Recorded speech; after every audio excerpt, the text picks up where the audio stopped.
Welcome, Hélène. Hi. Well, there weren't be so many female pianists who recorded the two Brahms concertos as I looked it up. And I really got the feeling when I listened to the recording and when I saw you within the trailer, you have to put so much energy in it, in this kind of music work. So how do you feel while performing it and afterwards? Are you exhausted? Yeah, sometimes you're exhausted, but I would say mostly you feel invigorated by what the music is giving you, and also the public. That's also a big part of the equation, of course. Brahms seems to be, for you, a very important composer. And what's so special about his music, about his person, for you personally? Well, Brahms has always meant so much to me since I first encountered him many, many years ago through his Third Symphony, actually. You know, it's difficult to put words on the reasons why. It has to do with a certain soul chemistry, some affinities, but also for me what I admire particularly, first of all, I love this nearly perfect synthesis between classicism and romanticism. I think it's absolutely wonderful. And Andres says something also very interesting about how his music is so cleansing, that there's something so wholesome about his compositions. In the structure, they're so harmonious from the form. The content is, there's something very appeasing somehow in those proportions. Something which I always found fascinating in Brahms's music is also this pulsation, the rhythm. I don't know if you've noticed that somehow the fast tempi are never really fast. The slow tempi never really feel slow either. And this has to do with the texture, I think, of the writing, the contrapuntal element. And then this very special quality of emotion, which I describe as looking back onto the day that everything changed. And it's something which really tears at you. These will be a few of the reasons. Talking about the soul chemistry, as you called it, when did it start? When did you discover your Brahms? I think I probably don't remember exactly, but I think I was about 11 years old when my father brought home this recording of all 4 symphonies, by Karajan conducting. So how came you were deciding to record both concerts? Because I read that you had a strong relationship towards the first Brahms concert at first and discovered much later the second one. So when did you discover the first one, when the second one, and what led you think about record those 2 concerts? Well, the first one I actually discovered through the interpretation of Carlo Maria Giulini and Claudio Arrau. And I think if I remember, I was totally transfixed. There was something that really penetrated me. I don't know how to explain it. The music is going through you, but it's also embracing you. And it was really, I think, a life-changing moment for me. All of a sudden felt as if this music was going to be a refuge for the rest of my life somehow. Number 2, and actually my relationship to the first concerto hasn't changed, really. It is just as essential to me today as it ever was and ever will be, I expect. Number 2 was a very complicated relationship because I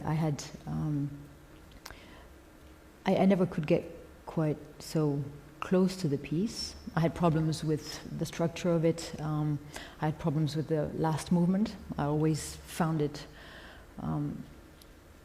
quite anecdotal, so to say. Was, of course, just like so many other people are, so deeply touched by a lot of the moments in the concerto. The slow movement for sure, some transcendent passages in the first movement, the scherzo, which we all love, but still there was some element of distance somehow, which I was not able to get rid of. But then one day I thought, with the relationship I have to this composer and how many of his pieces I play, it is just unthinkable that I would not be playing at some point the second concerto. Mm-hmm. So that was in fact part of the problem. It was a concept decision, not something that came from the heart as it normally does. So it was much more an intellectual thing to play the second concert for you? And of course, in that sense, it became a self-fulfilling prophecy. I could not become quite so intimate with the piece under such circumstances. So I had to come to the realization that the right time hadn't yet come, and I had the wisdom to actually stop the relationship at that point, thinking, you know how we can rationalize everything as human beings, and so I thought, well, you know, very few people play both. A lot of artists play one or the other. Some artists play neither. I actually don't really have to play number two. Now I can say I did it, but it's, and I knew that it wasn't the way I was capable of doing it too. So I left it aside, and then when I least expected it, I think end of 2010, or the piece manifested itself to me, and this time I knew I have to do it, and it would be right. So what totally happened? Mysterious process. I can't tell you. It is always like this. I don't know why. I don't know how it takes place. Fate. Or musical fate. It must be. And sometimes you reconnect with a piece you hear it totally by chance on the radio, or sometimes it's not even that. Sometimes it's, I mean, of course, being that we know most of the pieces of the repertoire, even if we haven't actually played them, but we grew up with nearly all of them. So at some point they come and manifest themselves. It's a little, sometimes timid, sometimes powerful, knock on the door from the inside, and then you know it's time. And indeed, when you start engaging yourself with the piece, there is no other choice but to be doing it. Brahms waited 22 years to write the second piano concert, so you could wait. So perhaps it's no coincidence that I needed as long to go from number one to number two. So listening now to those two concerts, what do you think about it? What kind of a development do you hear within those two concerts? Development of Brahms music? Well, I mean, it's. I think you could say more or less his entire life, even though technically there were still a few more years to come. But it's really quite remarkable because they're two totally different animals.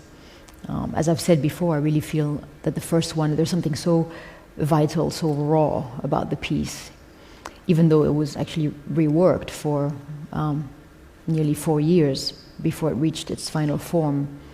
In the musical content, there is something there's an urgency which is, in the literal sense of the word, irresistible.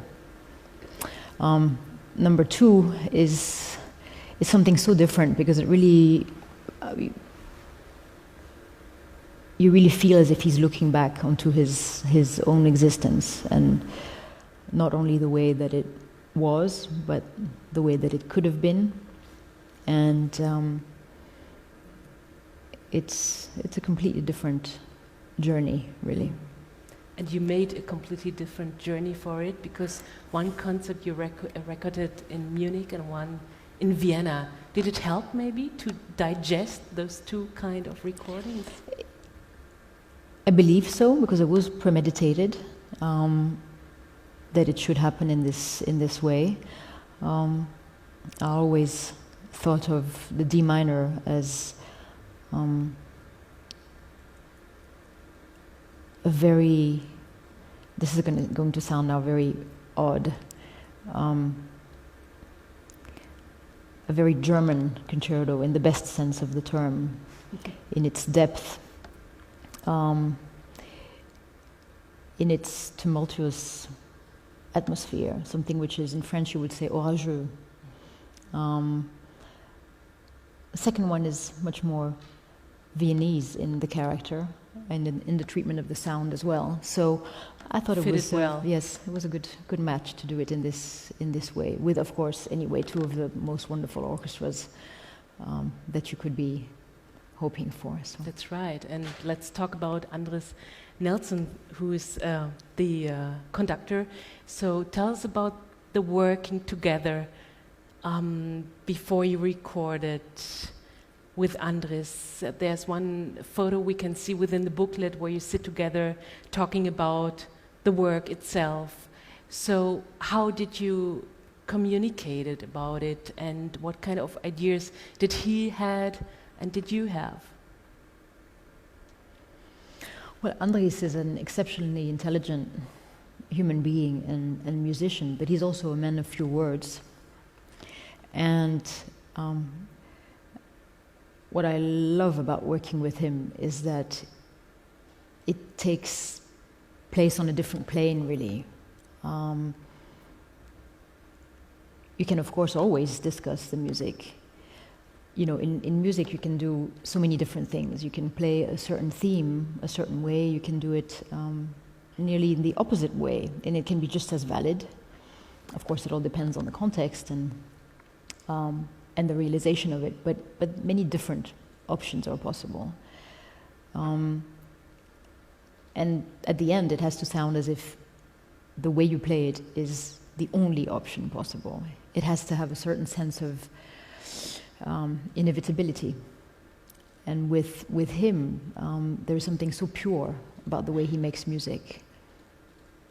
Well, those are the two words that come to my mind when I think of Andres, pure music. That's what I've often said, and I really cannot change my tune, and I have no reason to, because it really, I think, perfectly depicts what he has to offer. There's something so marvelously expressive about his body language, his facial expressions. He radiates something so powerful from the energy and the intensity of the emotion, that he really takes you in his wake. I mean, there is something very, very strong. And you know, the wonderful thing about this type of collaboration is that you also get to experience it in a collective way, because you see how the musicians are. I mean, they would just give everything for him, everything that they have, and then some.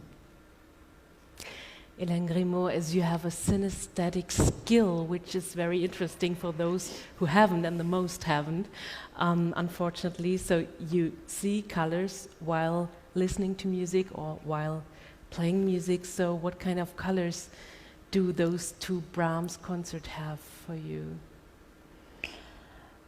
Well, for me, the color association is dominated by the tonality. So D minor is always dark blue. B flat is always yellow. And so, of course, the colors will change with every modulation in the piece necessarily, but the overall tone will be then determined by exactly that, by the tonality in which the piece is written. So there you have it, dark blue and yellow. Do those colors help you actually to play music, to think about music?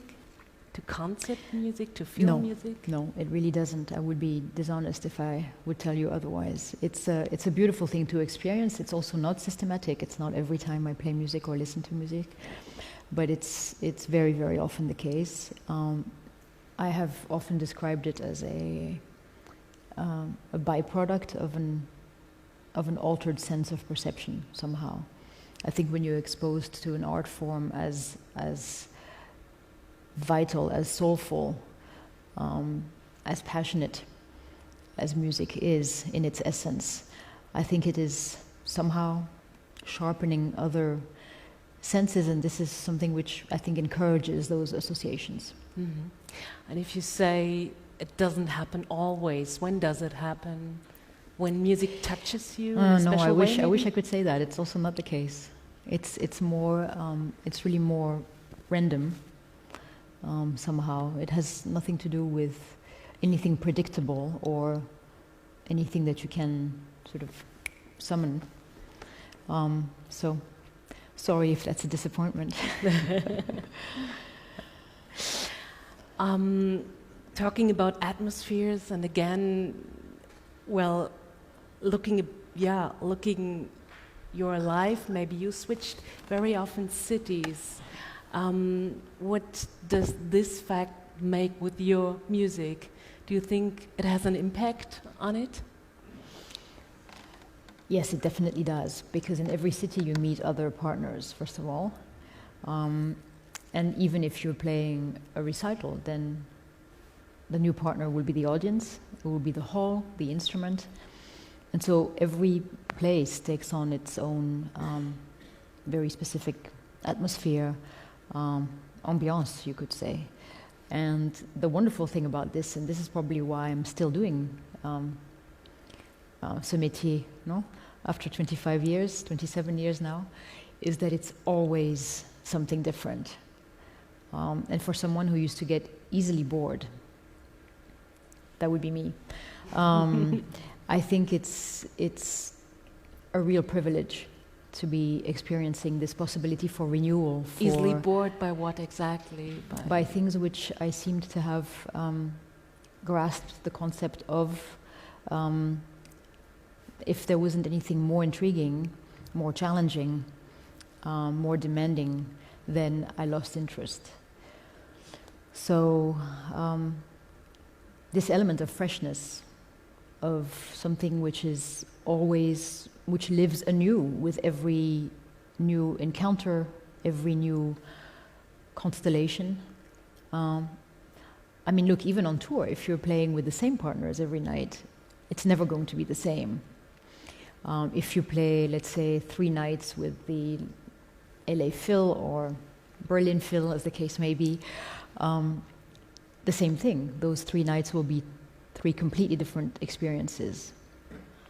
So, am bestens, you have this crescendo. You go from the first rehearsal, in fact, even before the first performance takes place, and then you have this common growth that you can experience together. Sometimes the path is more in a sort of wave design. It can happen too, and that's really the beautiful part. That's what keeps me at it. But being a musician for more than 25 years, as you just mentioned, when did you decide actually to become a professional musician? I never really decided it. It sort of just happened. I mean, I knew that music was going to be part of my life from the very first time I experienced it, but I didn't know in what respect, in what form. It didn't really matter anyway. But then before I had the chance to decide really what I wanted to be, I had already made my first recording, and then all of a sudden it came out, and before I knew it, I was performing. Not to say that I regret any part of it. No, I can imagine. I mean, you were discovered by such beautiful musicians as Daniel Barenboim, for example, and Martha Agrich said, she's wonderful, she has to be a musician, and so many really great musicians gave their, yes, she should do it, so that's what you do. But you have many other interests, we should talk about them a bit later. With what kind of music did you grow up at home?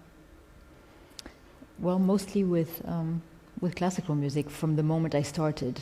Not before that, actually, very little. My parents were not musicians. There were no musicians in the family prior, and but my mother had a very beautiful voice, and she was always singing to me. And somehow, I still think to this day it had something to do with the musical path developing later on. So. So let's talk about the other Hélène Grimaud, because there are so many beside being a musician. But it's always the same one, though. It's always the same one. That's the secret maybe behind it. But you have many passions beside the music. So you're very engaged in terms of environment, for example, animals and also children. On what kind of projects do you work right now? Well, different ones. There's still the Wolf Conservation Center, of course, in New York, and I'm still actively engaged with the organization. As a matter of fact, to the point of going back to New York, to be very precise. I think, well, for those of you who don't know what the wolf conservation is about, it's an environmental conservation education organization. It's a lot of shin at the end of those words. With a twofold mission, which is, again, environmental education on the one hand, because as I've often said, I believe that there is no long-term hope for conservation without education. It's a primordial aspect, because still the main obstacle to wolf recovery is the lack of human tolerance, and so it's very important. But then also something which I always found very essential is this conservation work, the participation in a program which enables wolves' recovery in parts of their original range. And that program is called SSP, Species Survival Plan, and it is run under the auspices of, in the case of the Mexican wolf and the red wolf, by the US Fish and Wildlife Service, the American Zoological Association, and internationally by the IUCN, International Union for the Conservation of Nature. Mm-hmm. And yeah, it's a very, very important cause, I think, not only for me, I think it should be for actually all of us, because, to fight for a healthy environment is really to fight for the possibility of a future for us, for generations to come, really. And in that sense, wolves, we like to call them engineers of biodiversity, and they really are a keystone for larger conservation efforts, because you can't seriously talk about protecting a wide-ranging predator such as the wolf without talking about habitat conservation as well. And then a rapprochement, which I like to make, a correspondence which I like to establish between this aspect of my life and the other one, the musical side of it, is that following the precepts of the German Romantic movement, all these disciplines of our existence take root in a global intuition. And I think that one of the main dangers that we are exposed to at the moment is that things are so disconnected, so specialized, but to the point of losing sight of what the ultimate purpose, what the ultimate goal is. And as long as we keep excluding from our economic choices and scientific choices other living species, being animal or vegetal, then the future will be dark. It will be a dark one. And as the Romantics have always taught us, I feel, writers, poets, composers, the ultimate goal of life should be love in the larger sense too, and there can be no love on the larger level without ecology. It's that simple, really. Absolutely, yeah. You're also a member of the organization Musicians for Human Rights, a worldwide network for musicians and people working in the field of music to promote a culture of human rights and social change. So how do you work exactly for it? Well, you basically seize every opportunity to do something, whatever you may be asked to do, whether it's to participate in a campaign for human rights for various aspects of what human rights can mean, whether it's to play a benefit concert for Amnesty International. There are different possible incarnations of this engagement, and you just try and make yourself available. I mean, it's difficult because, of course, on the one hand, symbolically it's important. On the other hand, when you look at what happens in other parts of the world, then you realize that much more is needed than simply music at the same time. And not just because I'm full of contradictions, but at the same time I feel that music is really responding to a need of our soul, and this need is a need for beauty. And it really is the benchmark, I think, actually the two benchmarks I find. One would be the arts, and what we do to encourage them, to support them, to preserve them, to keep them relevant in every aspect of our life. That is one sign of our degree of civilization. And the other one is how we treat animals. So that pretty much, I think, defines our level of how civilized are we, really. Right, so it comes together for you, those two topics. Yes. Hélène Grimaud, thanks for being here, and maybe there are some questions of the audience. So please go ahead. It's up to you. Do you have questions? It's a beautiful opportunity to meet the musicians. Oh yes, thank you for bringing up the lights, because it was a little bit of a dark, so dark hole out there. Yeah, there's a question.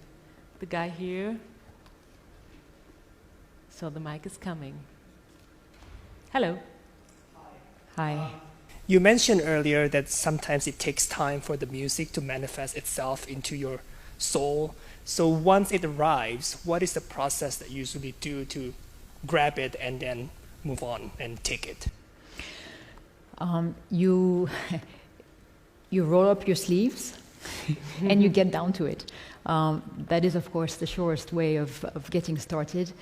But you also, I feel it's very important, especially as a pianist, because we are so often deprived of our instrument through this life of travel, that you also work on the score, that you read the score, that you play the piece through your mind once you know it auswendig, also by heart, but still you would want to be really doing both.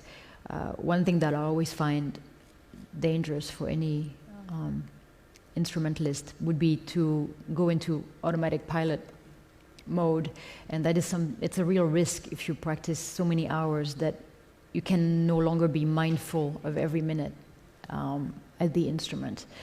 And it's just simply not really possible. I think they even did studies about this, about how long can you seriously concentrate, and that means having every part of your system fully engaged in the act of working, and that's very, very important. Otherwise, I think you're also more prone to having physical problems. So both are needed. The mental practice, as I like to call it, and then, of course, the physical one as well, because you do need to go to the keyboard and check physical coordinates every now and again. It's not a bad idea. Thanks for the question. Well, actually, sorry. What I also would like to say is that once you have established this first degree connection with the piece, you also have to not force it, and that is something which you sometimes realize when you do things on a deadline and you start working. No matter how disciplined people can be, we're all more creative under pressure, and if you wait to that point of no return, then you find that there is no breathing space for the piece. And the very best thing you can do is to actually start learning something or start working on something, ideally before the first deadline is already on the horizon, so that the piece can really develop organically within yourself. And it's easier said than done in the realities of the programming, but I believe that would be ideal.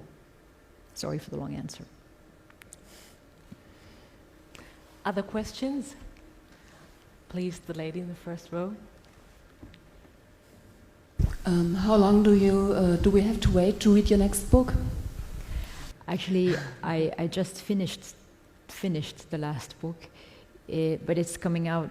Actually, it came out yesterday, the day before yesterday, in France. And I do not know when it will be translated into German. I hope it will be. I was very, very happy with the work the German Verlag did for the first two, with the quality of the translation. And so I would very much like it if they would take it, but it's too soon to tell. And what is it about? It's called Retour à Salem. And it's difficult to describe it, but it's really an ecological plaidoyer.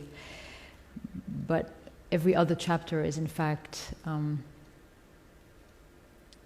a story by Johannes Brahms, alias Karl Wirth, and it is something which was difficult to unveil it, but it's investigation, in fact.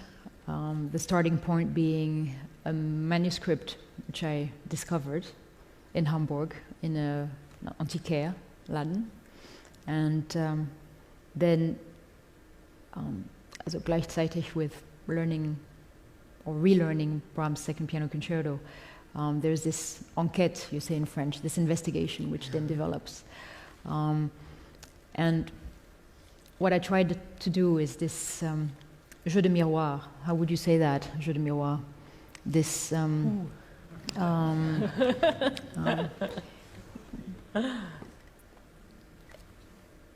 yes, we are exactly Spiegel. That sounds funny, but it would be something like that, and to bring together all the really essential poles of my existence. So being ecology, music, Brahms, poetry, and of course the wolves. Okay, thank you. So again, Brahms. So this person is really important for you in your life. Yes, he very much is. So as you told us, you made a research, you went to archives in Hamburg to look for what exactly?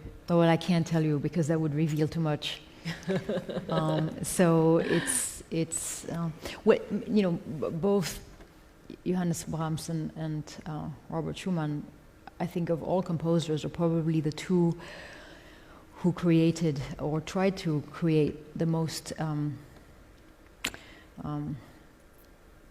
links, connections, bonds between music and literature, music and poetry. And I discovered that Brahms liked to write as well. Mm-hmm. Didn't have the same literary ambitions as his mentor Robert Schumann, but still that he was doing it under this pseudonym. And so it opened the door to all sorts of possibilities. Also found some letters between Brahms and Max Klinger, this wonderful German graveur. Mm-hmm. Was a Mäzen, as far as I know, wasn't he? Well, he was an artist, really, himself. Painter, but graveur, how would you say? Somebody help me. Misha. Graveur. Graveur, yeah, it's exactly. The same word. So that's also a big part of the story, in fact. Beautiful. So we get to know another side of Johannes Brahms, maybe. I hope so. Okay. Other questions? Yeah, please. Coming to the bored fact or being tired, reading your books, we can see that there was a phase being tired, being bored a bit of concerting and rehearsing and so on and so on. How did you overcome this, going back into life and getting the spirit again of making good music? Well, that was the departure point for Leçons particulières, for the second book. I mean, you have to see it also as a pretext for telling a story. That's also the reality of it. I mean, I've always been aware of the danger of this lassitude. Well, I haven't used my French so much in a long time, I think. So being aware that this is a serious risk and having come fairly close at that time to falling into that sort of apathetic sort of state, I like to think that I reacted before it got to be, it wouldn't have been too late, but it would have been really a shame because there could have been an interruption of things. It wasn't at the time. Oddly enough, it was actually a few years later, after writing the second book. But to try and answer your question in a better way, I would say vigilance, mindfulness, it's really always the same things. You know, sometimes people ask me about making music, writing, taking care of the wolves. I think in the end it's not really what you do, it's how you do it. And it doesn't really matter what activity you engage yourself with, from love to raising your children and everything in between. Ideally, it should be done as a spiritual experience, in the sense that you engage everything that you have, you invest your soul, you do it with generosity, you do it with honesty. Again, it's easier said than done, but if you do it and you give it everything you have, it is the best way of keeping it vital and keeping that a source of energy, of something which, to go back to your first question, something which is reinvigorating, which really infuses you with energy and keeps you going. And in terms of giving life a sense, actually, isn't it? That's right, and always looking further for what that sense might be and what incarnations there are for it in your life. Of course, it's different for everyone. There isn't one recept for it, but it's a perhaps small piece of advice, and I have to remind myself of it constantly, because it's so easy for us, especially for us humans, to be in this multitasking, distracted being. And a good friend of mine used to say, a wonderful veterinary medicine scientist used to say, you know, we have to stop being human doings. We have to go back to being human beings, because we always do too much. And again, it sounds very simplistic, but it's very true, and we all need time for this voyage on the frontier between the world we know, this visible world, and the other world, l'autre monde. And again, to go back to the territoire de prédilection, mamma mia, the heartland of the German Romantics. Here we go again. So it's something which, you know, they were always fascinated by the idea of the fantastical, something fantastic, and again in the literal sense of the word. And I think it's very important to try and stay connected to that. And this is something which is enabled by, in my mind, again, two things: contact to the arts. It doesn't have to be music. For some people, it's the visual arts. It can be something else. And with animals, because they keep you honest, they keep you strong, and they make every cell of your being the most sensitive that it can be. Because most of those cells are somewhat extinguished in the everyday life. And so it's what I would recommend. Brings you also back to the basic questions of life, I think, dealing with animals. Yes. Or being confronted with what is animals. essential. You know, it helps you put things in perspective, really. So. Well, further questions? Yes. Yeah, please. Apropos German composers, what are your views on Bach? And are you playing anytime soon? There was a time when Bach was a nearly daily presence. It hasn't been in a while, but I would still have to say that Bach is the foundation of everything. Perhaps the most universal music that you could ever hope to get close to. I mean, something literally, again, something unique, but which sort of sheds in all possible directions. And for me, it's perhaps the music that is the best proof that there really indeed is something out there. Call it God, call it subconscious.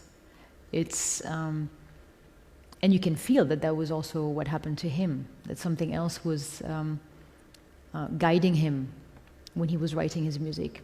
In this case, it was definitely God. Could be something else for the rest of us. So thank you, Hélène.